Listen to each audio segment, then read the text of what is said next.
ಸಂತೋಷವಾಯಿತು. ರಂಜಿತ ಬಡವರೆಂದರೆ ಬಂದ ಕಮ್ಮುವೆಂದು ತಿಳಿದು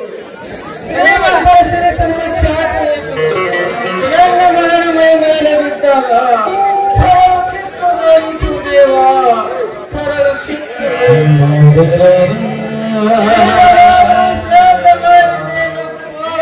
ಮನಸ್ಸು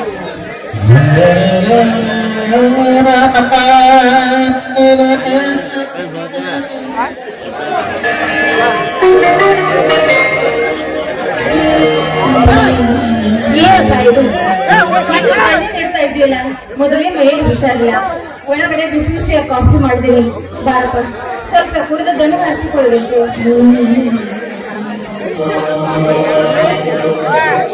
ಎಲ್ಲರಿಗೆ ಮಾಗಿ ಇತಿಹಾಸ ಮುಟ್ಟಿನಿಂದ ಶ್ರೀಮಂತರ ಮನೆತನದ ದೀಪ ತುಪ್ಪವನ್ನು ಬಿಸಿಲು ಎಂದು ಲೆಕ್ಕಿಸಲಿ. ದಿನವಿಡು ದುಡಿದುದಕ್ಕೆ ಕೊನೆಗೂ ಸಿಕ್ಕಿದ್ದು ಛಾತಿಯೇ ಕಮ್ಮ ಛಾತಿ. ಸಮಾಧಾನ ತಂದುಕೊಳ್ಳೆ, ಎಲ್ಲದಕ್ಕೂ ದೇವರಿದ್ದಾನೆ. ಒಂದಲ್ಲ ಒಂದು ದಾರಿ ತೋರಿಸಿ ಕೊಡ್ತಾನೆ. ಈ ಮುಂದೆಗಳು ಮನೆಯಲ್ಲಿ ಮಗು ಹುಷಾರಿಲ್ಲ. ಇವತ್ತು ಗುರುವಾರ ಅಲ್ವೇ? ಹೌದಮ್ಮ, ಏನಾಯ್ತಮ್ಮ? ಏನಿಲ್ಲಪ್ಪ, ಸತೀಶಣ್ಣ ಬರ್ತೀನಿ ಅಂತ ಪತ್ರ ಬಂದಿದ್ದಲ್ಲ, ಇನ್ನು ಯಾಕೆ ಬಂದಿಲ್ಲ ಅಂತ ಕೇಳಿದೆ ಅಷ್ಟೇ. ಹೌದು ಮಗಳೇ, ನಾನು ಮರೆತೇ ಬಿಟ್ಟಿದ್ದೆ. ಇಲ್ಲಿ ನಡೆದ ವಿಷಯ ನೀನು ಅಣ್ಣನಿಗೆ ಏನು ಹೇಳಬೇಡಮ್ಮ. ನಾನು ಸ್ವಲ್ಪ ಹೊರಗೆ ಸುತ್ತಾಡಿಕೊಂಡು ಬರುತ್ತೇನಮ್ಮ. ಆಗ್ಲಿಪ್ಪ.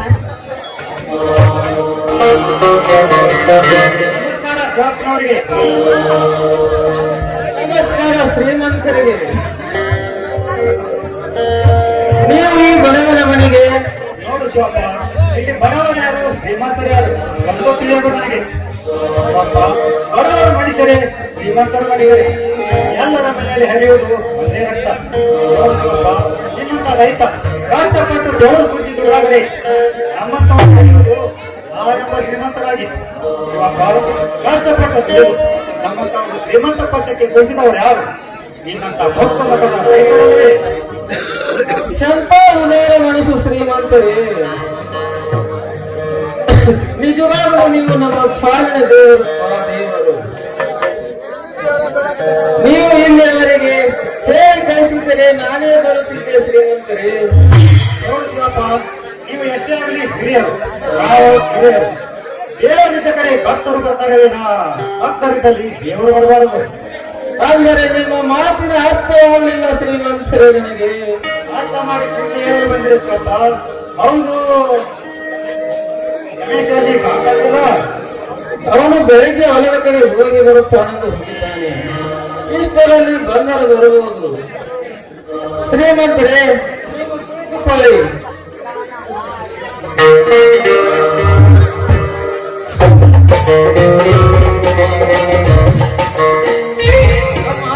ಶ್ರೀಮಂತರಿಗೆ ಒಂದು ಕೊಟ್ಟು ಟೀ ಮಾಡಿಕೊಂಡು ಬರೋಣ.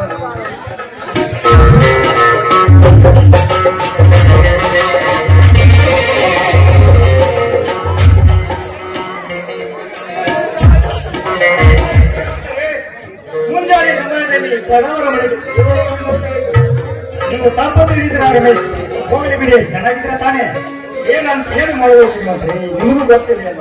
ಮಳೆರಾಯನ ಆಟ ಏನು ಅಂತ ಚಿತ್ರಗಳಲ್ಲಿ ಚೆನ್ನಾಗಿ ನೋಡ ರಮೇಶ. ನೀವು ಮೊದಲು ಶ್ರೀಮಂತರಾಗುವುದನ್ನು ನಿಲ್ಲಿಸಿರಿ. ಯಾಕೆಂದ್ರೆ ನನ್ನ ಬಾಲ್ಯದ ಸಮಯದಲ್ಲಿ ನನ್ನ ತಾಯಿಯನ್ನು ಕಳೆದುಕೊಂಡು ನಿಮ್ಮಂತ ಕೂಲಿ ನಾಲಿ ಮಾಡೋರ ಮೇಲೆ ಬೇರು ತಂದೆ ತಾಯಿ ಪ್ರೀತಿ ವಾತ್ಸಲ್ಯ ಕಂಡಿದೆ ವಿನಃ ಈ ಶ್ರೀಮಂತಿಕೆ ಇರಲ್ಲ. ನನ್ನ ತಂದೆಯಿಂದ ಸಿಕ್ಕಿದ್ದು ಹಣ ಆಸ್ತಿ ಮಾತ್ರ. ಅದಕ್ಕೆ ನಾನು ನಿರ್ಧಾರಕ್ಕೆ ಬಂದಿದ್ದೇನೆ ರಮೇಶ. ಆ ನಿರ್ಧಾರ ದ್ವಾರ ನಿಮ್ಮ ಮೇಲಿದೆ. ನೋಡಿ, ಕೆಲವು ನನ್ನ ಮಗ ಇದ್ದಂತೆ ಅಂತ ವಿಷಯ ಯಾವುದು ಅಂತ ಹೇಳಿ ಶ್ರೀಮಂತರೇ. ನೋಡಿ, ನಾವು ಮೊದಲೇ ಅಕ್ಷರ ಜ್ಞಾನ ಇಲ್ಲದ ಗುರಿಗಳು, ನೀವು ಕಲಿತವರು ಮತ್ತೆ ಶ್ರೀಮಂತರು. ಅಂತ ವಿಷಯ ಏನಂತ ನೋಡು ರಮೇಶ, ನಮ್ಮ ಮನೆಯ ವಿಚಾರ ಅಂದ್ರೆ ನಿಮಗೆ ಕೋಪ ಅಂತ ನನಗೆ ಮೊದಲೇ ಗೊತ್ತು. ಆದರೆ ದತ್ತನಾದ ನನ್ನ ಮನೆಗೆ, ಸ್ತ್ರೀಯ ಬಳೆಯ ನಾದವಿಲ್ಲದ ನನ್ನ ಮನೆಗೆ ನೀನು ತಂಗಿನ ನನ್ನ ಮಡಿಮೆಯಾಗಿ ತಗೋಬೇಕನ್ನೋದೇ ನನ್ನ ಆಸೆ. ಸರ್ವೇಶ ಏನು ಹೇಳ್ತಾರೆ ಕುಡಿಯುವ ಕೆಂಡದಲ್ಲಿ ಕಾಲ ಮನೆ ಬಲ ಕೊಟ್ಟಂತೆ ಆಗುತ್ತದೆ. ಅಪರಮೇಶ ನನ್ನ ಭಾವನೆ ಹತ್ತಿದ ಬೆಂಕಿಗೆ ನೀರು ಹಾಕಿದಂತಾಗುತ್ತದೆ. ಜಗದೀಶ್, ನೀನು ವಿಚಾರ ಮಾಡಕ್ಕ ಶಿವಪ್ಪನ ಮನೆ ಎಂದರೆ ಕೆಂಡ ಕಾಣುತ್ತಾರೆ ಆ ನಿಮ್ಮ ತಂದೆ.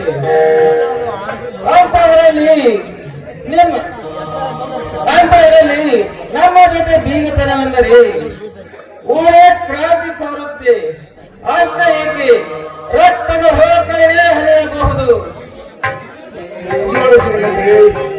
ನೀವು ವಿಚಾರ ಮಾಡಿ, ನಾವು ವಿಚಾರ ಮಾಡಿ ತಿಳಿಸುತ್ತೇವೆ. ಅದಕ್ಕೆ ಸ್ವಲ್ಪ ಕಾಲ ಅವಕಾಶ ಕೊಡಿ. ಆಯ್ತು ರಮೇಶ, ನನ್ನ ಜೀವನದ ಹೊರೆ ನಿಮ್ಮ ಮೇಲಿದೆ. ಉಳಿಸುವುದು ನಿಮ್ಮ ಕೈಲಿದೆ. ನಾನು ಈಗ ಬರ್ತೀನಿ.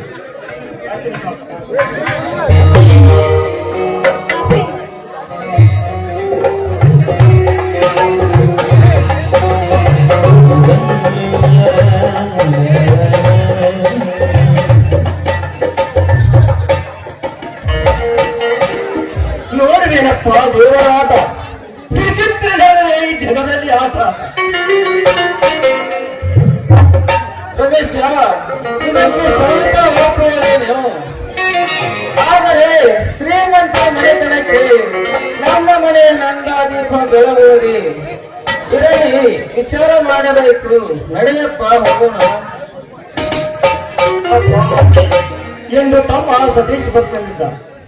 ನಾವು ಬಸ್ ಕಾಯ್ದು ಬಂದಿ. ಇನ್ನು ಒಂದು ಸ್ವಲ್ಪ ಹೊತ್ತು ಕಾಯ್ದು ನೋಡಿ ಬಂದರೆ ಎಲ್ಲರೂ ಕೂಡ ಊಟ ಮಾಡೋಣ. ಎಂತ ಪ್ರೀತಿಯ ನಿನ್ನ ತಮ್ಮನ ಮೇಲೆ. ಅವನ ಸಲುವಾಗಿ ನೀಯೇಕೆ ಬಸ್ ಕಾಯ್ದು? ಅವನಿಗೆ ತನ್ನನೇ. ಹಾಗಲ್ಲಪ್ಪ, ನನ್ನ ಬೇಗಿನ ಸೇರಿ ಹೋಗಿ ಆ ದುಷ್ಟ ಧರ್ಮರಾಜ ಏನಾದರೂ ಅಪ್ಪ ತಮ್ಮ ಬಂದೇ ಬಿಟ್ಟ.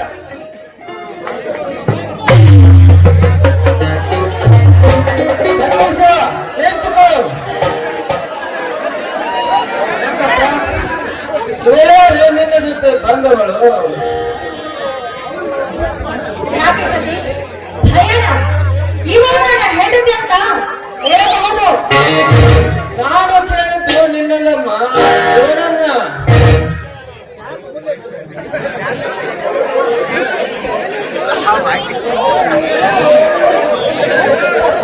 ಹೌದಪ್ಪ, ನನ್ನ ಹೆಂಡತಿ ಈಗ ಸತೀಶ, ಏನು ಹೇಳ್ತೀವಿ ನೀವು? ಹೌದು ಅಣ್ಣ, ಇವಳು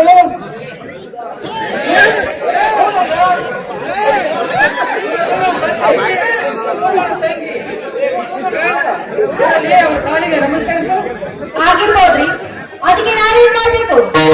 ನನ್ನವರ ಕಾಲ್ಗೆ ಬೆಳೆಯೋದು ನೀನು ನನ್ನನ್ನು ಕಲ್ತಂದಿದ್ದು. ಹೇಗಿದ್ರೆ ನೀವೇ ಬೀಳ್ಬಹುದು. ತಂದೆ ಇರ್ಬೋದ್ರಿ, ಇವತ್ತು ಇವರು ಕಾಲಿಗೆ ಬೀಳುವಂತ ಹೇಳ್ತೀರ, ನಾಳೆ ಅವರ ಕಾಲಿಗೆ ಬೀಳುವಂತ ಹೇಳ್ತೀರ. ನಾನೇನು ನಿಮ್ಮ ಸೂತ್ರದ ಬಾಬೆನ? ಬೇಕಿದ್ರೆ ನೀವೇ ಬೀಳಿ. ಶ್ರೀಮಂತ ಮನುಷ್ಯನ ಹೆಣ್ಣು ನಾನು. ಶ್ರೀಧರಪ್ಪ ಸತೀಶಪ್ಪ, ನೀ ತಂದ ದಂತದ ಗೊಂಬೆ ಮಾತು. ಈಗ ಏನಾಗುತ್ತೆ ಈ ರೀತಿ ಮಾತನಾಡುತ್ತೀರಿ? ಇನ್ನು ಏನಾಗಬೇಕು? ಆಸ್ತಿ ಮನೆ ಮಾರಿ ದಿನವಿಡೀ ಬಿಸಿಲು ಎಂದು ಲೆಕ್ಕಿಸದೆ ಕುಡಿದು ಗಳಿಸಿದ್ದಕ್ಕೆ ಕಲಿತು ವಿದ್ಯಾವಂತ ಆಗಿ ಕಷ್ಟ ಕಾಲದಲ್ಲಿ ಸಹಾಯ ಹೋಗುತ್ತಾನೆಂದು ಆದರೆ ನೀವೇ ಹೇಳಿದ್ದೇನು? ಬೀದಿಯಲ್ಲಿ ಬಂದು ನಡೆದುಕೊಂಡು ಅಲಿಗಾಡುವ ಈ ಬೀದಿಯ ಬಿಸಿಲನ್ನು ತಂದು ನಂದಾದೀಪವಾಗಿರುವ ಈ ಮನೆಗೆ ಸತ್ತಿನ ನಾಯಿ ತಂದೆಯಲ್ಲೋ. ಈ ಸಮಾಜದಲ್ಲಿ ತಂದೆ ತಾಯಿ ಮಾಡಬಾರದು ನೋಡಿ ಏನು ಮಾಡಿಲ್ಲ. ಅದನ್ನು ಬಿಟ್ಟು ಕೆಲಸಕ್ಕೆ ಮಾಡುವ ವಿಷಯ ಕೇಳಿ ಸರಿಯಲ್ಲ. ಏನು ಮಾಡಿದೆ ನೀನು? ನಿನ್ನ ಪಾಲಿಗೆ ತಂದೆ ಅಣ್ಣ ತಂಗಿ ಸತ್ತಿದ್ದಾರೆ. ವಯಸ್ಸಿಗೆ ಬಂದ ತಂಗಿಯ ಮದುವೆ ಯೋಚನೆ ಮಾಡಿದೆ. ಇಂಥ ವೇಷಿಯನ್ನು ಕಟ್ಟಿಕೊಂಡು ಹೆತ್ತ ತಂದೆಗೆ ಎದುರಾಗಿ ನಿಂತೆಯಲ್ಲೇ ನಿನಗೆ ನಾಚಿಕೆ ಬರುವುದಿಲ್ಲ. ನೀ ಯಜಮಾನ್ರೆ, ಬಾಯಿಗೆ ಹಿಡಿದು ಮಾತಾಡಿ. ನಾನೇ ನಿನ್ನ ಮಗನ ಜೊತೆ ಹಾಗೆ ಹೊರಡು ಬಂದಿಲ್ಲ. ನಾನು ತಪ್ಪಿಸಿಕೊಂಡು ಬಂದಿದ್ದೀನಿ. ಹಾಗೆ ನಿಂತಿದ್ರಲ್ಲ ನಿಮ್ಗೇನಾಗ್ತದೆ ಏನು ಛೇ! ನನ್ನ ಹಾಗೆ ಬಡತನ ಮನೆಯಲ್ಲಿ ಹುಟ್ಟಿ ಬರೋಲ್ಲ.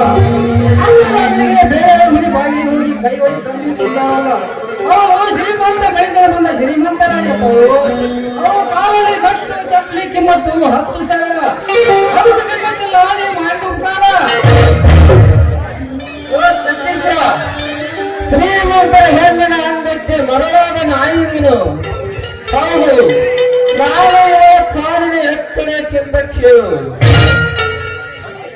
ಹೊಟ್ಟೆಯ ಪಾಡಿಗಾಗಿ ಶ್ರೀಮಂತರ ಕಾಲು ಹಿಡಿದು ತಂದು ಹಾಕಿದ ಅನ್ನದಗಳು ನಿನ್ನ ದೇಹದೊಳಗೆ ಪಾಪಿ. ಒಂದು ಅಂಗಿಯ ಮೇಲೆ ಜೀವನ ನಡೆಸಿ ಬರಲು ಎರಡನ್ನು ದುಡಿದು ಓದಿಸಿದ್ದು ಈ ದೇವರಂತಾನೆ ನನ್ನ ಪ್ರೀತಿಗೆ ಮಿಗಿಲಾದ ತಂಗಿಯ ಮನೆಯ ಯೋಚನೆ ಮಾಡದೆ ಇಂಥವರ ಕೆಟ್ಟ ಸಂಘ ಮಾಡಿಕೊಂಡು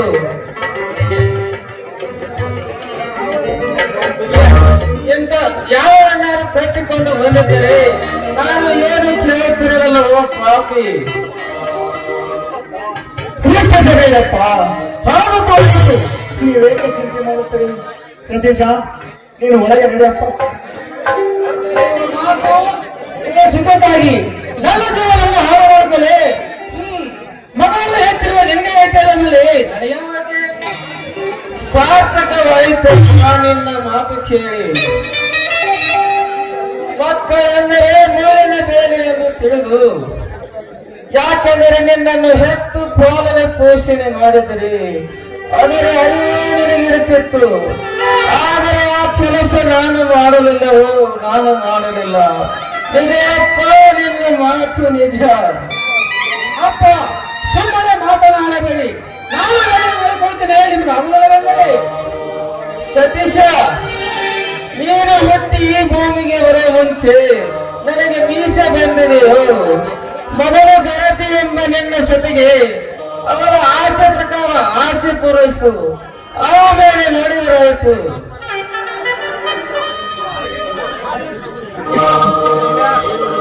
ಹೇಳಿದ ನಿಮ್ಮ ಮಾತು. ಅವರು ತಮ್ಮ ಏನು ತಿಳಿಯದೆ ಕೆಟ್ಟ ಮಾಡಿದ್ದಾನೆ. ಬಿಡಲಿ ಬಿಡಪ್ಪ, ಅದನ್ನೇಕೆ ದೊಡ್ಡ ವಿಷಯ ಮಾಡಬೇಕು? ರಮೇಶ, ಊರಿಗೆ ಉರಿ ಹತ್ತಿ ಉರಿಯುತ್ತಿದೆ.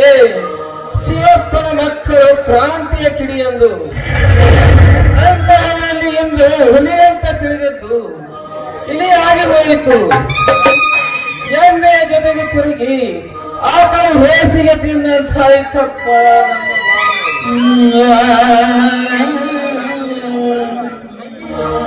ಹೋಗಿ ಬಿಡಪ್ಪ. ಏನಿನ ವಿಚಾರ ಮಾಡಿ ಯಾವುದೋ ಸಂಕಟದಲ್ಲಿ ಅಣ್ಣನ ಜೊತೆಗೆ ಸುಮ್ಮನೆ ಜಗಳ ಮಾಡಬೇಡಿಯಪ್ಪ. ಸಮಾಧಾನ ಮಾಡ್ಕೊ. ಹೌದಮ್ಮ, ಇವನ ಮೇಲೆ ಕಾಲ ಸೊರಕೆ ಅಂತ ಹೆಗಲ ಮೇಲೆ ಹತ್ತಿಸಿಕೊಂಡು ನಾಯಕರ ದುಡಿದು ಕಲಿಸಿದ್ದಕ್ಕೆ ಇವರು ಕೊಟ್ಟ ಪ್ರತಿಫಲ ಏನು ಗೊತ್ತೇನಮ್ಮ? ಈ ಹೆಣ್ಣಿನ ಚಪ್ಪಲೆಯ ಕೆಮ್ಮತ್ತಮ್ಮ, ಚಪ್ಪಲೆಯ ಕೆಮ್ಮತ್ತ. ಯಾವ ಕಾರಣ ಮಾಡಬಹುದು ಹೇಳುವುದಿಲ್ಲ. ನನ್ನ ಹೆಂಡ ತಪ್ಪಿಗೆ ಹಣ ಖರ್ಚು ಮಾಡಿದೆ ಅಷ್ಟೇ. ಅವರ ಬರಲು ಸಾಯಿಸಿ ನೀವೇ ಇರುವುದಾಗಿತ್ತಲ್ಲ.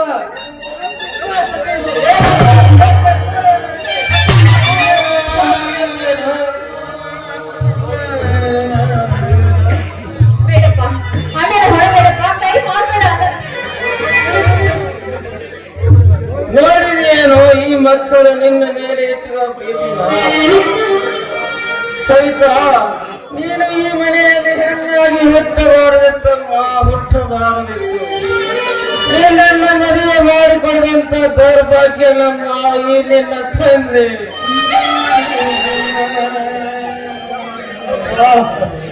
ಪ್ರೀತಿಸಬೇಡಪ್ಪ, ಪ್ರೀತಿಸಬೇಡ. ಅವಾಗೆಲ್ಲ ಮಾತನಾಡಬೇಡ. ಆ ದೇವರು ಹುಟ್ಟಿಸೋದಕ್ಕೆ ಗಂಡು ಎಂಬ ಗುಟ್ಟು ಇಷ್ಟೇ ಇಟ್ಟಿರ್ತಾನೆ. ಅಪ್ಪ ಸಹಿತಾ ಆಸ್ತಿಗೆಯನ್ನು ಕಳೆದುಕೊಂಡು ಒಳಗೆ ಹೋಗಮ್ಮ.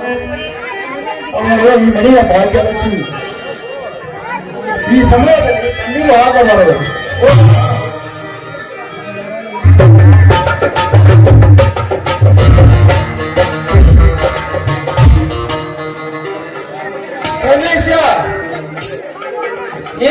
ಹೇಳುತ್ತಿರುವೆ ನೀನು?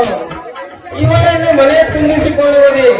ಅಪ್ಪ ಇವನು ಯಾರಂತ ತಿಳಿಯ ನಿಮ್ಮ ಮಗನ ಹೆಂಡತಿ ಈ ಮನೆಯ ಸೊಸೆ ಸೇರುವಂತೆ ನೀವೇನು ತಪ್ಪು ಬೇಜಾರು ಮಾಡಿಕೊಳ್ಳಬೇಡಿ.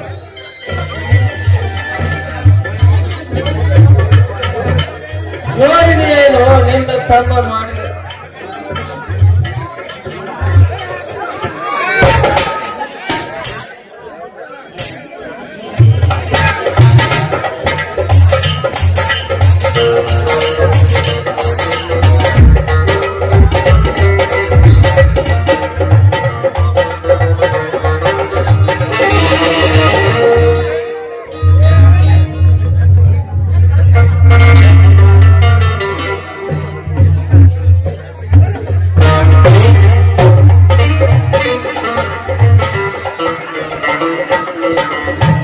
ನೋಡಿದೆಯೇನೋ ನಿನ್ನ ತಮ್ಮ ಮಾಡಿದ ಘನಕಾರ್ಯವನ್ನು.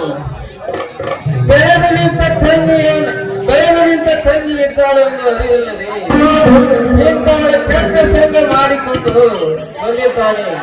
ನಾನು ಇಲ್ಲಿಯವರೆಗೆ ಮಾಡಿದ್ದು ಕೈಯಲ್ಲಿ ಹುಣಸೆಯನ್ನು ಚೆನ್ನಾಗಿತ್ತಪ್ಪ ನಮ್ಮ ಮಾಡು. ಏನು ಪ್ರಯೋಜನ ಇಲ್ಲ. ಅವರ ಅನ್ನವಾಗಿ ನಾನು ಮತ್ತೆ ಶ್ರೀಮಂತ ಜಗದೀಶನಿದ್ದಾನೆ.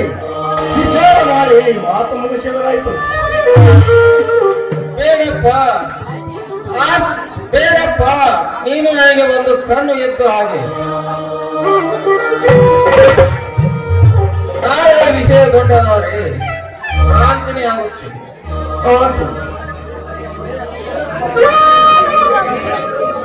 ಬೇಡಪ್ಪ ರಮೇಶ, ಆ ಶ್ರೀಮಂತ ಧರ್ಮರಾಜ ಕೆಟ್ಟ ವ್ಯಕ್ತಿ.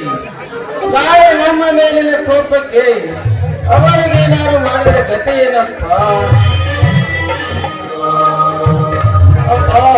ಇವನು ಧರ್ಮದ ದಾರಿಯಲ್ಲಿದೆ. ಶಿವಪ್ಪನ ಸಾಕು ಮಗಪ್ಪ. ನನ್ನ ಎದುರಿಗೆ 10 ಮಂದಿ ಬಂದರು. 10 ಹೊಡೆಯುವ ತಾಕತ್ತು ಈ ನಿನ್ನ ಮಗನಲ್ಲಿದೆ. ಬೇಡಪ್ಪ, ಶಿವಪ್ಪ ಸಾಕು ಮಗ ಚಂದನಲ್ಲ.